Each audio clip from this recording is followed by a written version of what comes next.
Hi, everyone, and welcome to the Three Principles Global Community webinar. The Three Principles Global Community, or 3PGC, is a nonprofit organization that's committed to bringing an understanding of the three principles as introduced by Sydney Banks to people throughout the world. And if the voice sounds a little different than you've been hearing recently, this is Bonnie. Stephanie is on a wonderful month-long vacation, but she will be back next month. So I get to introduce Sharon Strimling to you. Sharon is a three principles coach, consultant, speaker, and poet who, after years of struggling with anxiety, depression, and PTSD, had the great fortune of being introduced to Sydney Banks in the 1990s. Since then, Sharon has danced with this understanding, astounded by both the grace that has moved through her and her seamlessly endless tripping over her own toes. Sharon has had the gift of both hearing directly from Sid and studying with many teachers who live closely to him. Sharon works with youth, creatives, trauma survivors, global executive teams, nonprofits, and spiritual explorers. She thrives on her volunteer work with refugees, international relief workers, and first responders. And she offers her heart to anyone with dreams, difficulties, or a curious mind. And I have more on Sharon, but what I'm going to do is, rather than read it here, I'm going to post it underneath the recording on YouTube. So if you're watching the recording, you can read more about Sharon, and there'll also be a link to Sharon's website. So Sharon, thank you so much for joining us today. And I'm going to go ahead and turn it over to you. Thank you so much, Bonnie. What a pleasure. And thanks so much to 3PGC for offering these webinars and for inviting me and giving me a place to speak here. The 3PGC is just doing remarkable work in the world and helping this understanding spread. So I'm very grateful. So, hi, Amy, welcome, and Mika and Kelly. Lovely to see you all. Please do feel free to leave your videos off or turn them on as you'd like. I want you to just be comfortable being here. I really love, for those of you who know Dick and Bettinger, I really love when he says this is a come as you are party. I love that because in my journey and in my exploration, I really love and appreciate spaces where I can come as I am, with any questions, with any challenges, with any, yeah, but this or yeah, but that. So I really welcome that in this space. I just would love for everybody to feel that they can question anything or offer anything, and it will be welcome in this space. So I had some ideas for talk. And it was kind of funny when I had to pick a topic. Bonnie will know I took a really long time. I just kept thinking, how am I going to know what I want to talk about in 2 months or in a month? But I chose one that felt alive for me in that moment, knowing very well that it could change. And it really has. But I'll kind of speak to both what was happening then and what's happening now for me. And hopefully it will make some sense. I would rename this the rediscovery of fresh thought and the simplicity of this understanding. Because what I've been seeing is that, oh, getting the hearts, that's lovely. What I've been seeing is that for all the insights that come, for all the things that occur to me over time, if I hang on to them, they get stale. They get really uninteresting, at least to me as I'm sharing them. I mean, they might be a little interesting to somebody else, but there's a difference letting that all go. There's a difference to me for letting go of anything I was going to say 2 months ago. And it feels like being alive in this present moment. That's what the difference feels like. It feels like freshness. It feels like um, curiosity. It feels like interest. The other thing I noticed with all my older thinking is that as I hung on to it, it got more complicated. That anything that I found and kind of believed in and was sharing with my clients, after a few times, it started getting complicated because it went from the freshness of present moment insight and intelligence just kind of coming through to something I had thought about too much and kind of turned into an idea. I came across this understanding a long time ago, just to give you a bit of background, a long time ago in the 1990s when I was deep in therapy and I was working really, really hard on my thoughts. I was working really hard on my emotions. And I was doing that sometimes 3 times a week, hour and a half sessions. It was like I was very earnest. I really wanted to sort my stuff out. I wanted to sort it out and get to the bottom of it so that I could be present and I could be interested in other people again. Because I was just so caught up in my head and my past and what was going on. But I was working at it really hard. And I had the incredible, I would say, blessing of the therapist that I was going to. I remember one time I was in a session with her and I ended up like ducking behind her couch and hiding. I don't, whatever was going through my mind was terrifying. And before I left that session, she took me out to the woods and I live on a beautiful island.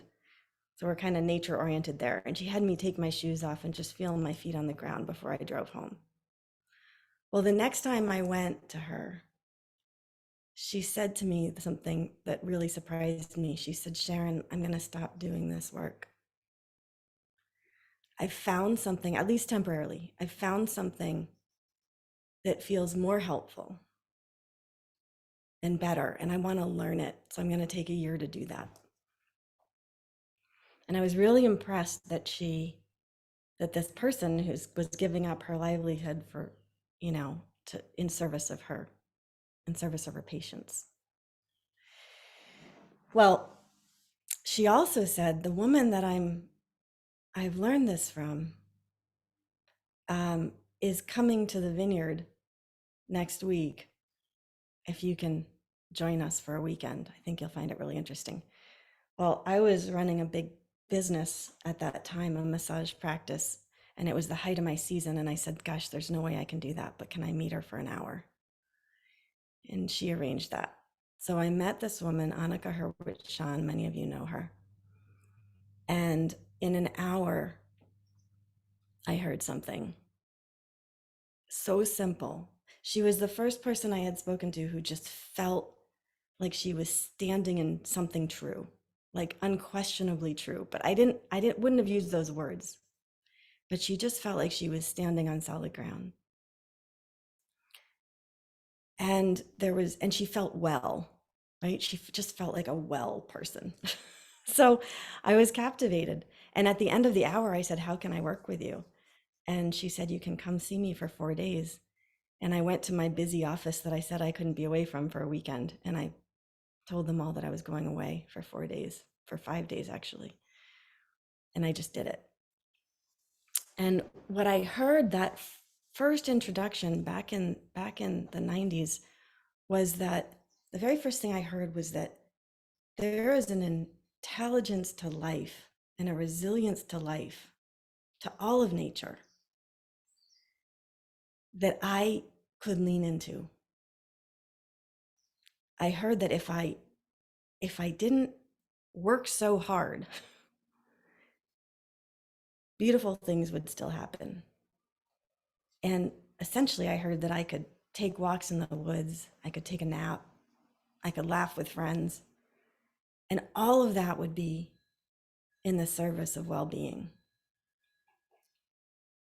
So really what I heard was an invitation to be present now.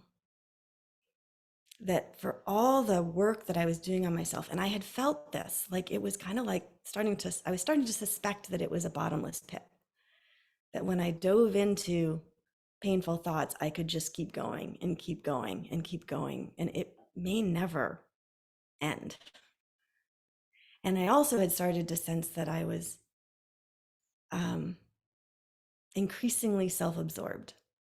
Like I wanted to be connected with other people, but I couldn't really see or hear them because I was so busy working on myself with good intention so that I could clear that and then I could be with people. But when I spent 4 days and I challenged everything for 3 days, I challenged everything because it was so different than what I knew. But I knew I wanted her to be right because I felt something. And what I heard was I can be present right now. I have the capacity, we all do, that maybe what had kept me safe all those years wasn't my intellect trying to sort through my stuff, but was really something deeper, an intelligence to life, a just following little cues as life brought them to me, like do this now and do that now and do this now. And meanwhile, I was overthinking and thinking it was the thinking doing it, maybe. But I started leaning into that. And I mean, I shouldn't even say that. By the time it hit me on day 4 that I could actually relax and that there was uh, I don't know, I could have fun. There was a lightness to life. There was everything built into presence that I could need. I just started having more fun. I remember I'd been trying to get my boyfriend at the time into therapy because I thought we should be working on our stuff all the time. And I remember going back to him and saying, "You're fine, we're fine. Let's just have a nice time." And for 2 years, that was the only insight I needed to see. I don't have to work so hard. If I let myself just fall into a nice feeling, have fun, enjoy my walks, things will get sorted out in my thought system. Well, that was a long time ago. And there's been a lot of, my journey's gone all kinds of directions since then.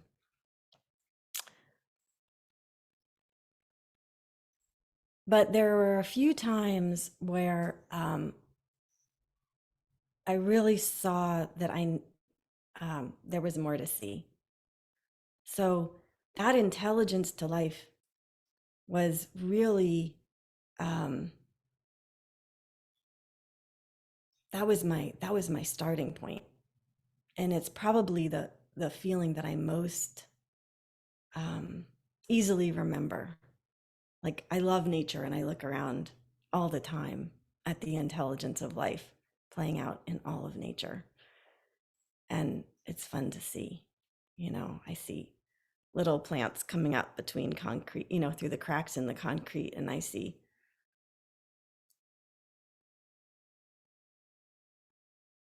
plants weaving around each other and giving each other space so that they can each get the right amount of light.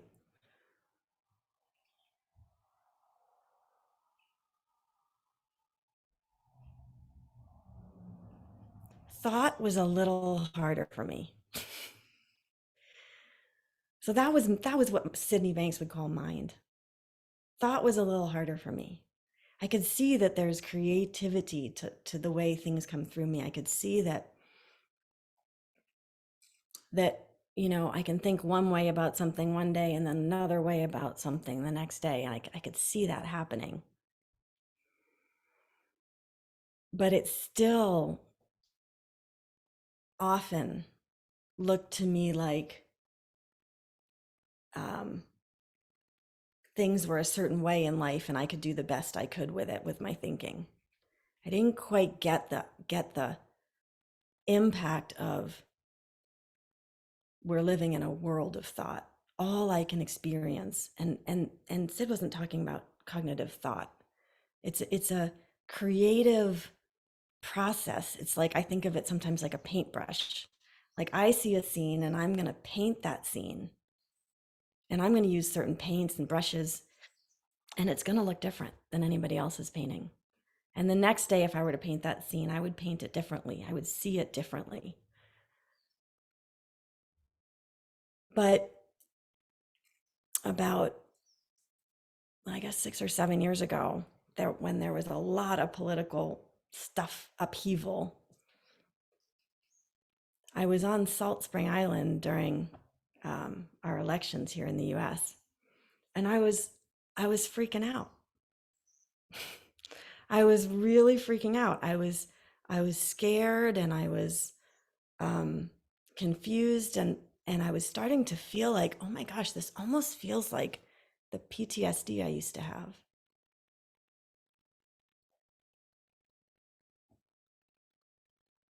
And so I started listening. Now, I live on a small island. I heard Sid, I heard Annika decades earlier, and I lived on a small island. I just did my life. I wasn't coaching. I had my massage business to run and other things to do. And it was always a part of my life. And I would go to Salt Spring to the school, and I would hear people and I would get touched. And I was always looking just to get like an infusion of that feeling because I hadn't seen deeper. I was kind of trying to hang on to the feeling because that was all I really fully understood at that point. So I didn't know that this is just a little sidebar. I didn't know that the Three Principles community had exploded around the world. I did not know what was happening. I didn't know there were people in my own area sharing the principles and learning the principles. I was just kind of oblivious to it. But I was on Salt Spring at that time, and I went to YouTube and I started, or I went to Google and I just started Googling Three Principles talks because I would wake up in the middle of the night scared, and I would go to sleep scared, and I would wake up scared. And so I just started, and I ended up noticing that there were a whole lot of talks online. And I started listening to all these different teachers who were sharing so beautifully. And I was listening to them to go to sleep in the middle of the night. When I woke up, it was like my next immersion.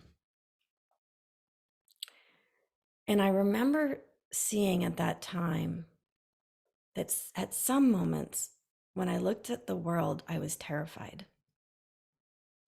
And at some moments when I looked at the world, I was incredibly touched and hopeful because I saw all of this goodness. I saw people sharing information on the internet and talks about being resilient in the face of elections. I started hearing from people from other countries who had been through angst around elections. A lot of other people in a lot of other countries have been through angst around elections. And I just saw this outpouring of engagement that I hadn't felt had existed or I hadn't been aware of before. So I thought, well, how is that possible that when I look at it this way, I'm terrified. And when I look at it this way, I'm hopeful.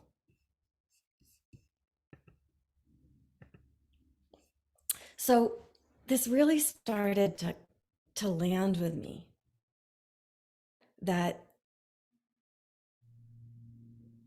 how powerful it can be to see that what I'm experiencing isn't the world, because in the world, there's infinite experience. Beyond the world, there's infinite experience. There is in life infinite experience. There's infinite number of ways that life can come through me.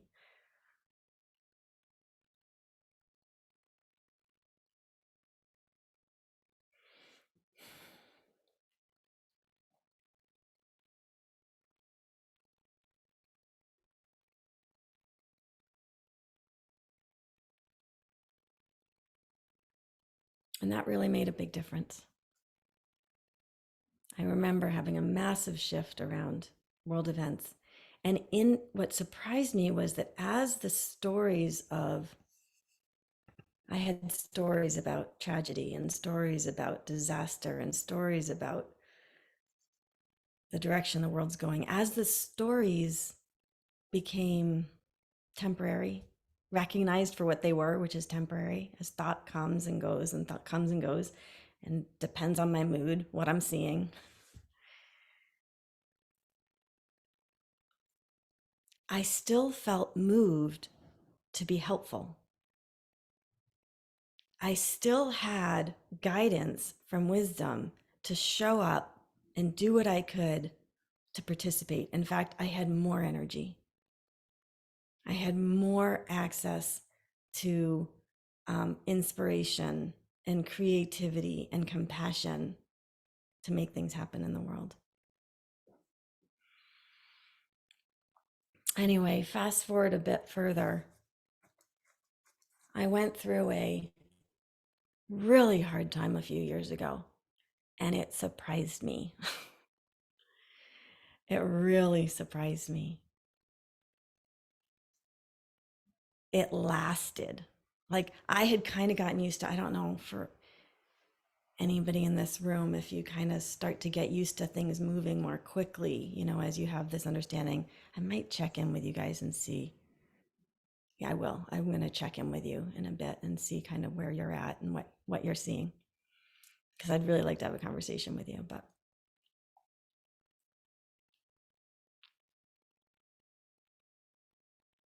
I got knocked to my knees and it seemed like I was staying there forever. Face in the mud. Like, is any of this real? And what I noticed was different was, though I say it lasted a long time, there were moments when, even in the midst of it, when my mood would rise. And at those moments, I wasn't particularly concerned about what I'd been thinking before. Now, that was different than my therapy days. In my therapy days, it would have been, oh, whoa, what happened yesterday? And I better think about it now so it never happens again. This was different. It was like, okay, my head is cleared. I'm back in life. I feel present. I feel fine. And I would just enjoy those moments until the next came.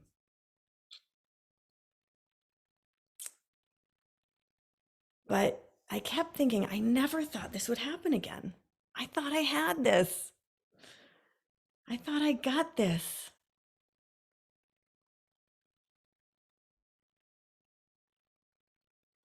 And it was so helpful. I was actually coaching at the time. And I remember, for those of you who know Linda Pettit, she was a wonderful person for me to talk to at that time. I remember telling her, Linda, I am having horrible thoughts. Like maybe I shouldn't be coaching right now. Maybe I should take a break. And she said, well, yeah, maybe. And I hung up the phone and I thought, no blank way. No blank way. It just hit me. I know mind. I know love. And I have so much compassion right now for people who are caught up in their thoughts. I don't have to see everything clearly every moment to share. I can just share what I know, which is this is part of the human experience. And I could also see all the moments where life was conspiring to bring me back into presence. Like I could see that. I could see that, I would taste something delicious and I would forget what was going on. I would laugh at something hysterically funny, or I would, or a friend would call in pain and I would forget myself. And so I started getting to see how even in my darkest times, presence was still showing up. Thought was clearing. The feeling of love was still there. And the intelligence of life, the the thriving, the resilience of life was still built in, sort of beckoning me. Like, like I knew when to call someone for help. I knew when to take a nap. I even started I even started watching Marvel movies because I was staying with a friend who loved Marvel movies. And it was so great because I hadn't ever let myself really, like, I led meaningful days. I watched lectures and read meaningful books. I didn't watch Marvel movies, like, at least not, end on end on end. And I did. I binge watched them and it was so great. And he's laughing. Yeah, it was great. And then I talked to Linda and Linda said, in Marvel movies, like, there's something like kind of to them. You've got the good and the evil, and they're batting themselves out, and there's a resolution, and there's something in them. And I said, "Oh, that sounds really cool." Either way, I'm really enjoying them, but I thought maybe there is something there. When I when I came out of that time, and that brings me pretty close to now, because it's been a couple years really that I've been um, feeling kind of um, out of that, like, clear of that. Um, and I learned so much about my judgment. I learned so much about what it's like to feel like a victim. Oof, that could be a whole other talk. What it's like to feel like a victim and then realize I'm holding thoughts, I'm judging.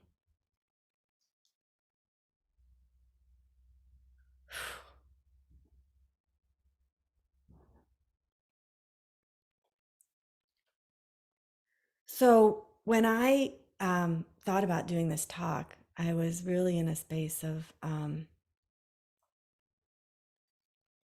the loving the all bit, falling in love with human being, with the beingness and the loving the all. That was the thing I really knew. Like, I had gotten, you know, so delightfully, it's hard to use that word, but that's the one that wants to come out, humbled about how there's always more to see. There's always more to see on this. It's so easy to be tricked by my ideas and my thoughts, and even a sense of me, like that I am me having these thoughts, and tricked by my senses and identity and all of that. So easy.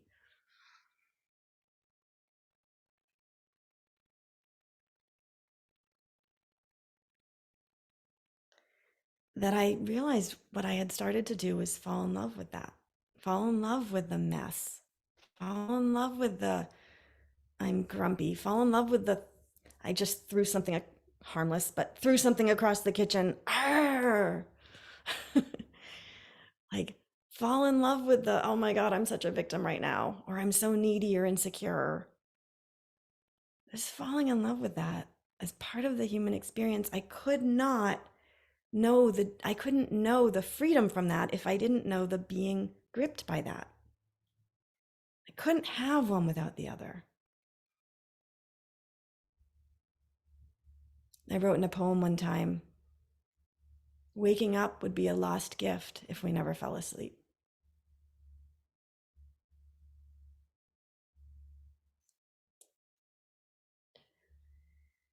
So that was coming into the title. And then the other, and a, realiz, a realization as well, I'll just wrap that up. A realization as well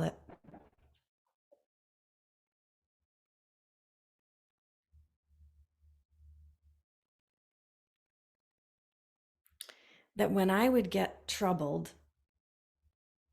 my habit would be to jump up into my head. I don't know if any of you have ever had this, but it's like I go up there and I go, it's just thought.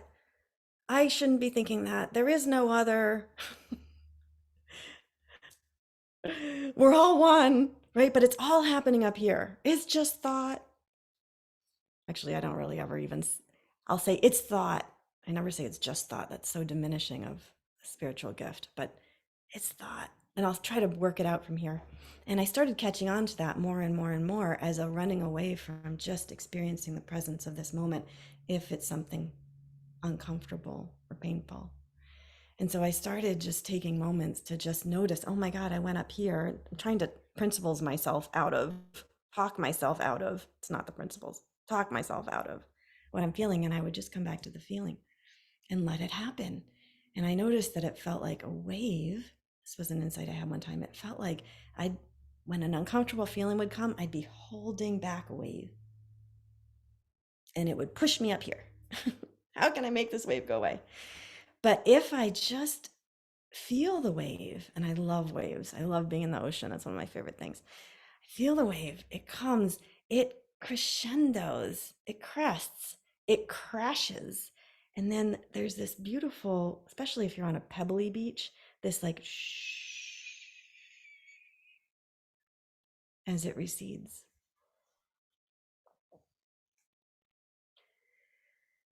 And I noticed that when I sat with my feelings, it was kind of like that. If I just stuck with it, it was like that. And then I would land in presence. And I got really interested in that. And then that started to get stale. I noticed because when I'm coaching people, I noticed that, oh, I said that too many times. It's just not, it's not alive anymore. That started to get stale.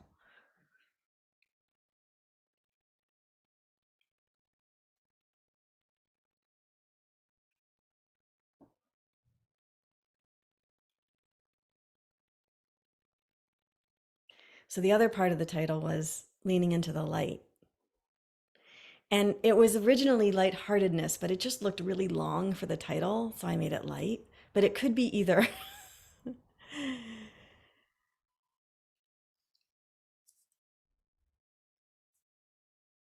Quick story, and then I'm going to wrap up. The light part, it relates to the feeling part too. I got triggered by something. My sweetie and I, we like to walk the beaches in the morning, but I started with our dog, Franklin. But Franklin was out in the water having so much fun swimming next. He swims parallel to us, like for miles. He'll just get out there and he'll just swim. And John will be walking the beach. And yeah, some people here know Franklin. And I wanted to be out with Franklin. So I went out there and I started swimming with Franklin. And at one point we were swimming together and I thought it was so flipping cute. And so I'm like waving to John and saying, John, look. And he's looking for beach glass and he does this. And he keeps looking for beach glass. So I yell again, John. And he's looking for beach glass and he goes, and he keeps looking for beach glass. That was all it took. I was like off and running. I thought we were doing this walk together. Why aren't you looking? Can't you see how cute this is? I want to share this experience. You're all in your own world. Come join me. And then I did my thing. I went up into my head. He's just having his experience. It's his morning. I'm making this up. I'm out in a beautiful water. How come I'm not having a nice time? Why am I not at peace? We're all one. He's one. He's not separate. This is all me. Like, and I'm doing that. I swear to God, I think it was for 20 minutes or something. And then all of a sudden, I caught on to what I was doing. And the voice that came to me was, what would it be like if I just felt this, which at the time looked like loneliness, pain, aloneness. What would it be like if I just felt this? And at that moment, I kid you not, 53 years being in the ocean, this one, or maybe 50, I don't know how old I was when I first went. This has never happened before. The biggest, strongest crab you could ever imagine grabbed my heel and actually punctured it. And I screamed. And then I said, thank you, crab. Like, done. Back in the moment, back in presence, It had helped me feel whatever. Done.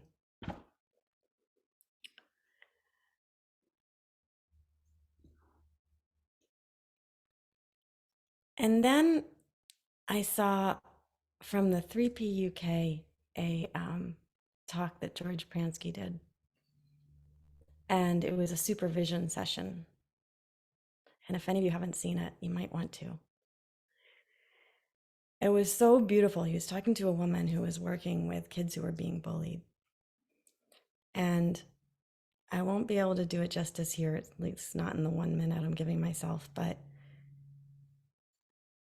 the person who was supporting these kids, she was a school counselor or something, was saying, I know they're built with resilience. I know they're okay. But what can I do to help them with this real problem? And he helped her to see that she hadn't fully gotten their resilience. She hadn't fully gotten it. And the other thing was, he said, she asked, well, what am I supposed to do about, basically about their trouble? And he said, I don't really see that as your department. And she went, and I went, we both went, what? Well, and she asked the question, I was so grateful. She said, well, George, what is my department? And he said, to enjoy them and have a nice time with them. And now I had a bit of thinking about that, and she might have, but when it settled, you could see it on her. She went, oh my gosh, there is so much more to them than this experience.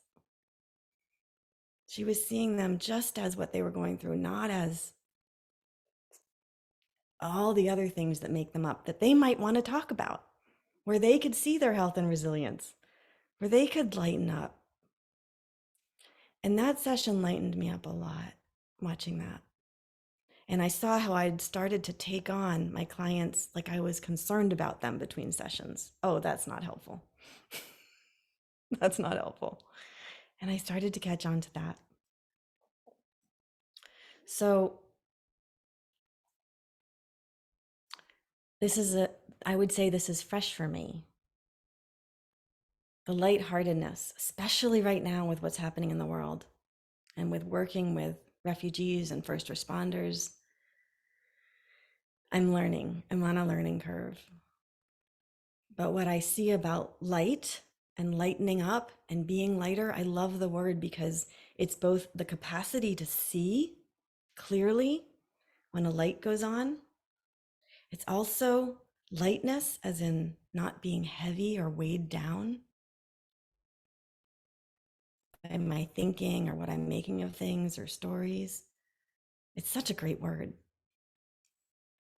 And I see that the simplicity of in the present moment, beyond the good ideas I've had, the good thoughts I've had, the helpful things I've said, built into all of us. When our thoughts clear, even for a moment, looking at a beautiful sunset, tasting chocolate, helping a friend, we're good. And all the wisdom that we need is built into that moment. We know what to do. I was spending time with Dickon, and he said something that really touched my heart. True thought, pure thought, silence. Pure consciousness, love. Pure mind, knowing. And I see that all of the stuff that I've been experiencing and talking about and looking at as of now looks like everything that Sid spoke about. Hear beyond the words. Don't hold on to any concepts, any words, any ideas. They're just pointers. Hear beyond the words, which happens when I'm about to take a bite of something that looks wonderful and my head clears. I have no idea what it's going to taste like, right? Or someone's telling, a story and you have no idea what's coming next and your mind just clears. It's very normal. It's very everyday, very ordinary. When the mind is clear and we let it happen more and more when we value it, there's a beautiful feeling of silence. There's a sense of peace or love, and we know what to do. And everything is built into that presence. Everything. I did talk longer than I meant to. Bonnie suggested that might happen. But I would love to hear from you either if you want to, raise a hand. You can put something in the chat. If you're feeling shy, that's fine too. I opened the chat box so I can see that. And I'd love to hear your insights. I'd love to hear your questions. Debbie. Oh Hi. my, so beautiful, so poignant, so honest. And from the day I first heard you, that's what I loved about you. There's no self-righteousness anywhere. It's like I'm right in here with you. And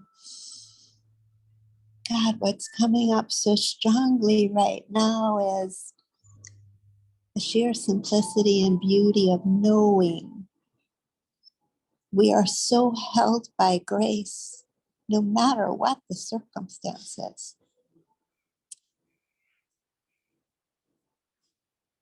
And I know you and Wendy know, but the past 2.5 years, I faced my mortality so many times. And, if you would have told me what was going to happen, I would have had nonstop panic attacks thinking about what that was going to be like. I wouldn't have the capacity. How are we ever going to get through this? But as I was in it, of course, there were times of grieving and worry and concern, but most of the time there was great peace. And I would just know what to do when my heart rate started to drop. I just knew what to do to prepare for my mortality. It was an act of love, not even something to run from. And then I would go in and out of these thoughts of, I'm alive at this moment and I get to hold myself while I'm crying. I'm alive in this moment. And look at this head trip I'm going down right now that's going to be able to live without me. And then I'd start to laugh and go, oh, yeah, they will. They're going to grieve and they're going to be okay.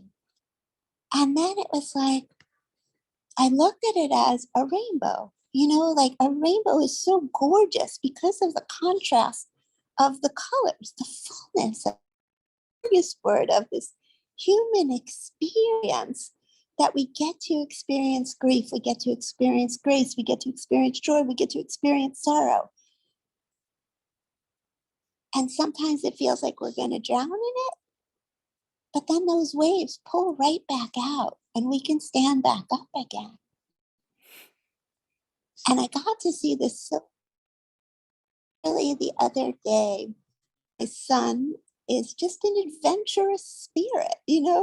So he decided at the last minute to go to Puerto Rico the day of the tropical storm warning. And we're like, what are you even thinking? And he's like, it's no big deal. So he heads down there the day before. I am in sheer panic all day. They're going to lose power. We're not going to have a cell phone. We're not going to know if he's alive. And my brain is just going on overdrive. And I'm feeling the impact of it physically in my body. So much pain, physical pain coming up, and more shortness of breath. And it was like, oh, this is not good. And by that night, it kind of quieted down. And the next day, the day of the storm, I had more peace than I have ever felt. And it was like, isn't this interesting? The day before he was in it, I had so much angst.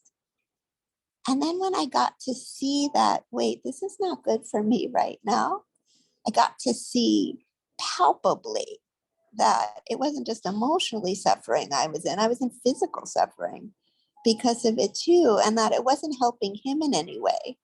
It wasn't doing me any good. And then it was just kind of like, whew, right back to baseline. That wave pulled back out the whole day of the storm, totally calm. He's texting me the whole day. He's like, we still have power. The news is reporting the whole island has no power, but where my son is, they have power. He's like, Mom, it's a hurricane. He goes, but it's not that bad where we are. Then he's taking pictures of himself at the waterfall the next day and on the beach. And it just, that separate reality that he was having a blast in the middle of it. He thought it was really cool, to witness this and to see how we go in and out of this. But we are always undergirded by grace, whether we feel it or not.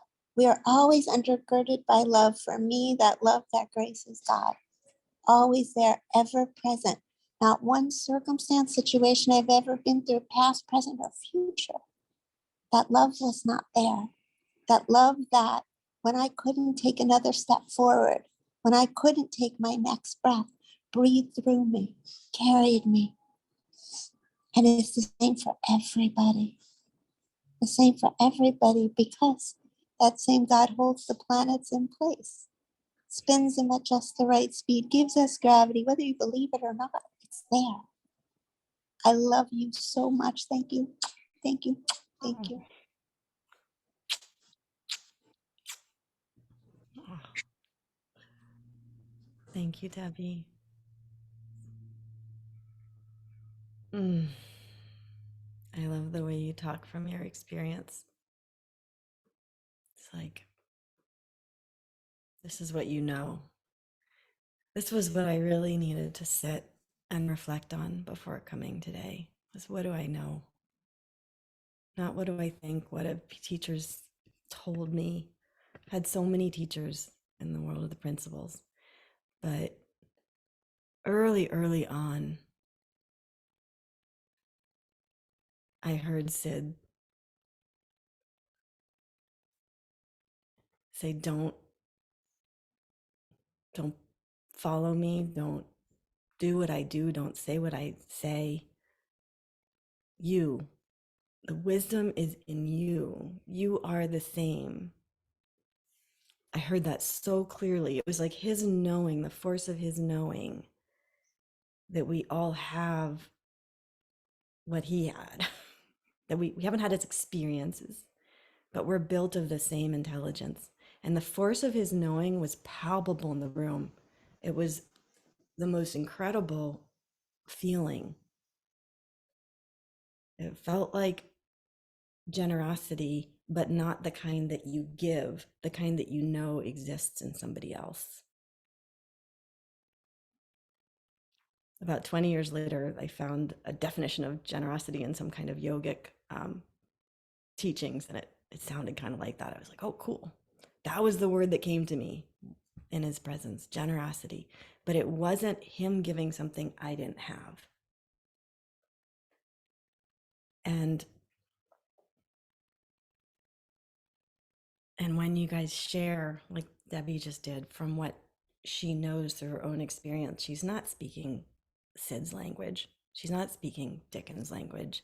She's not speaking any of the other teachers' language or my language. She's speaking from her heart, what she's seen going through what she's going through. I hope it's okay that I said that talked about you, Debbie, but it's just really touching. When I popped back up onto the scene after like 20 years and saw that people were talking about this everywhere, I saw people arguing about this everywhere. It surprised me. It surprised me. Like, what is there to argue about? Like, this is not an idea. This is not a belief. This isn't for me to come up against you. This is just, you know. And in the quiet of your heart, you can listen and you'll start to notice, if you look there, I think, you let me know, if there's wisdom there. In the quiet of your heart, beneath all of everything you've ever thought, you sometimes have new thoughts. What's there to argue about? Right? But we do. I do too. I do. I get, it's so funny. I take myself so seriously and I get caught up in that. But it surprised me, and I remember having this thought. I was at Viva and I heard this stuff going on, and I was like, if any community had the opportunity to hear beyond the words and listen to each other's hearts instead of our ideas, this community has that opportunity, because that was baked in to the very essence of everything Sid said. If you hear something, he'd say, if you had we had cassette tapes in the day. If you're listening to a cassette tape of me and you hear something and it touches you and you have a beautiful feeling, take the cassette tape out, throw it out the window. You've got it. Nothing to argue about, but we do anyway, when we forget. Mika, hi. Oh, Hey, dear. Sharon, that was Hi. so beautiful. You touched on just what I was thinking was like, the beauty of the principles is that it's really just the simplicity of how we're wired, like what is within us. And what has always stood out the most to me is that it's, it's in the feeling, that it's not about the words, it is about the feeling. And the more we can tune into that, and I always hear those stories about Sid would say, well, does it feel good? Do more of that. If it doesn't feel good, do less of that. Like this simplicity of following the feeling. And I know by the way, I would love to come live on the vineyard. It's one of my Oh, favorite places. Yeah, come I back. really, and I've seriously considered living there more than once. And so, yeah, who knows, maybe I will, because I would like to come back towards the east side of the country. But I know when I first moved out here to California and nothing was the way it was supposed to be. Like it was all arranged with a friend to do this who was nudging me, to help her out on some things out here. And she was back east and I came out, nothing at all, like not the house I was supposed to live in, nothing was like, and I was like, what have I done? I've uprooted myself. But the spirit came through in the strongest thing of like, you're here for a reason, like it's all good, just know. And the other thing that kept going through was, you are the medicine is in you. Yeah. That this whole trip was about like developing like healing and helping others and things like that. And then it's out here that I came across the principles. So through Michael Neal. And so it's, although I'm in the northern part of California, but it's just that, like that same thing, that it's all within us, and there's nothing to, like the whole thing of debating it or getting up in the head too much about it. And what does this mean? Or what does that mean? And it's not like that. It's energy, and it's just infused in each person, and each person, like the kaleidoscope that we are of energy, each person's going to have their own way to see it or feel it or experience it, Yeah. So anyway, thank you so much. Thank you, Mika. And message me if you want to come out to the island. Yeah, We'll I talk. used to go every summer and stay in Oak Bluff, so yeah. Oh, that's where I live. Wonderful. Cool. Thank you so much. Yeah. Good thing. Yeah. I love what you said about the medicine. I even, things that Sid would say, even things Sid said, if they didn't resonate, I just let them fall away for then. Maybe they come back later. But we're always um, I love that word resonance. You know, there's something that's being shared, and it matches something in us, and this is what matters, the aliveness in us. And we listen to that. We listen to that. I continue to question. I continue to, that doesn't feel right. This doesn't, what about that? How about this? I had questions. I was asking Dickon questions about Sid, some of the things that went on. And it was so fun to be able to just question, say, well, what was that about? That seems odd. And then it gets illuminated. But in this last minute, I'll just say that I really got to see, Dickon had a metaphor that just touched me so much. He said, golden chains. When we're having the painful story of our lives, it feels like chains. And when I gave up stories, as I give up stories, I feel freer and freer and freer, not tied to that old reality, that old way of thinking. But he pointed out that as I cling to the things, ideas that I think are beautiful or that make me special or make people want to talk to me because I'm different and I'm going to have a new take on the principles and all of this ego stuff, those become golden chains. They're still chains. They're pretty, but they're still chains. And when the chains drop, I get to just be fresh.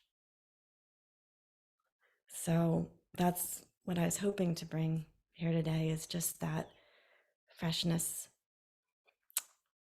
whatever I'm seeing today. And I just invite all of you to just see, in your quiet moments, even if it's just a split second, that there are breadcrumbs. May not know what to do forever, but I know what to do right now. Nap, eat, call someone, ask for help, help somebody else. Just breadcrumbs, moment by moment by moment. And it's beautiful to follow them. Christine said, all the wisdom I need is built in this present moment. Yay. Right? Yeah. And yeah, pure thought, silence, pure consciousness, love, pure mind, knowledge, the Trinity. So beautiful. Christine, I don't know, is that okay with you, Bonnie? Yes. Okay. Absolutely. Okay, great. I'm in no hurry, but yeah. Christine, it's so beautiful to see you here. I love seeing Thousands of kilometers away between us. you. It's 8 o'clock in Nairobi right now. I'm so glad to be here. But Sharon, I have no way to really express the way I wrap my heart and my arms around all of you across the world. And many times when I think about how I stumbled into the 3PGC, it was through you, Sharon. I'd never heard of anything like that ever. I'd never heard of, not even in a joke, really. I didn't even know anything like that existed. But every time we cross paths, I just determined to pick maybe one statement. And today I take away all the wisdom I need is built in this present moment. I don't have to go anywhere. I don't have to go into yesterday or tomorrow. If I cultivate this present moment, then I'm good to go. I heard Mika say she wishes she would come to the vineyard. I wish we could exchange. You come all the way to Kenya and just be here for 1 month to experience what it is to be across the seas. And then the 3PGCs will work, the 3Ps will work. For us just to be in an environment where it's so different and yet our hearts beat for the same thing. Thank you so much, Sharon. I feel like this is a whole conference. Honestly, I pick one statement, I run with it. Wow. So listen to the heart instead of listening to the ideas in my mind. And when I listen to the heart, then our hearts are knit together. And I feel like there's no boundary and there's no distance in love. Yeah. You always close the gap. Christine, I always feel like I'm right there with you. So beautiful. And I love what you said, that one statement. It's not the statement, but what it touched in you, you run with that, and then that evolves and that opens up into insight after insight after insight. That's just what I find absolutely incredible. I don't have to hang on to any insight from yesterday, because insight is ever present, infinitely generous, infinitely kind, infinitely loving, always there. And it's very, very ordinary. Like, I just am too grumpy to talk to you right now. Like, that's insight. That's fine. Doesn't have to be big insight. I'm made of love. It can be anything. I just need a nap, or, yeah. But thank you, Christine. Thank you. Thank you. I will come to Kenya. If I can't get you over here, I'll go there. If anybody knows how to get Christine here, please message me. All right. Kelly, did you want to share something? Oh, sorry, I didn't see. She didn't raise her hand, but she. Oh, Oh, okay. yeah. that's For, okay. for some Hi. reason, I've been on Zoom forever, and recently I can't find the raise hand function, which is kind of funny, but yeah, I didn't realize we're at the end of the call. Is that correct? Yeah. Yeah. Okay, I'll just do short. Yeah, I'm just happy to meet you, and I've loved some pieces that you brought in. I notice I'm just seeing more and more how my mind just had such knee-jerk training to look out. How are they doing it? How, just that mechanical function to look outside of me and look for models outside of me of how to do something and Yeah. how to perceive something or which way to move. And, of course, the principles have deeply, deeply brought in somehow magically more that sense of my own unique knowing. But even, and it's growing, and there's a kind of a ground trusting in that, but I'm still running into just these big waves of that old pattern at the same time of listening to a teacher, something feels off, and then it creates this kind of weird thing where I'm at odds with it and can't trust my own knowing. Kind of the play out of that in my mind. Yeah. And I had some other teacher from the other genre of non-duality I was in for so long. He said there's that phrase, kill the Buddha, which I think is kind of pointing to Yeah. if this outside authority is coming to you and you've, put that on this pedestal of high wisdom, but it's not your wisdom, Right. But yeah, I just definitely feel like I'm in another learning curve around that. And the piece you said about dropping into the feeling in the body, kind of, that's something I'm feeling a movement towards, like around. I was having so much opening with thoughts and it was just so fun, but then I kept running, what life kept running me back into sort of almost body level trauma, like, and I kept kind of bouncing up against sort of things that would come up with men in my life where I didn't, the classic thing that I think a lot of people have around not being seen. And Yeah. for like I have, chronic health issues. So this whole thing would come up over and over. And then I would sort of try to override it with my idea of the principles.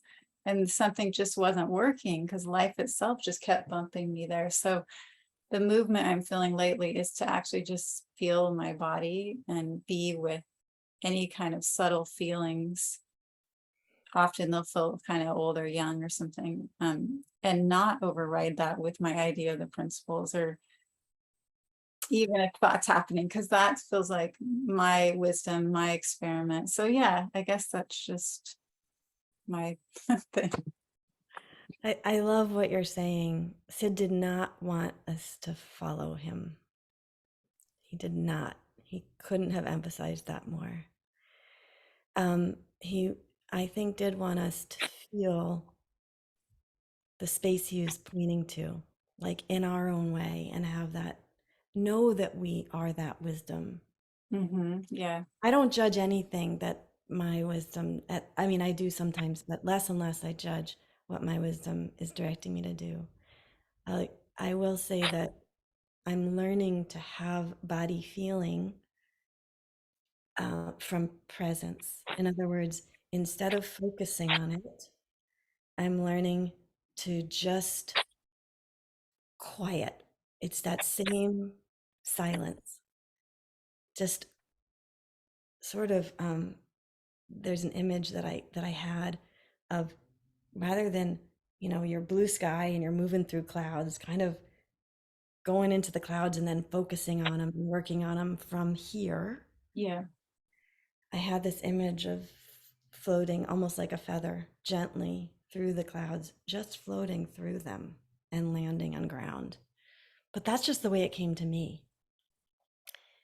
The the and there's so much to say, but I, you know, the only starting point I know is listen to what makes sense to me. I have called for medication.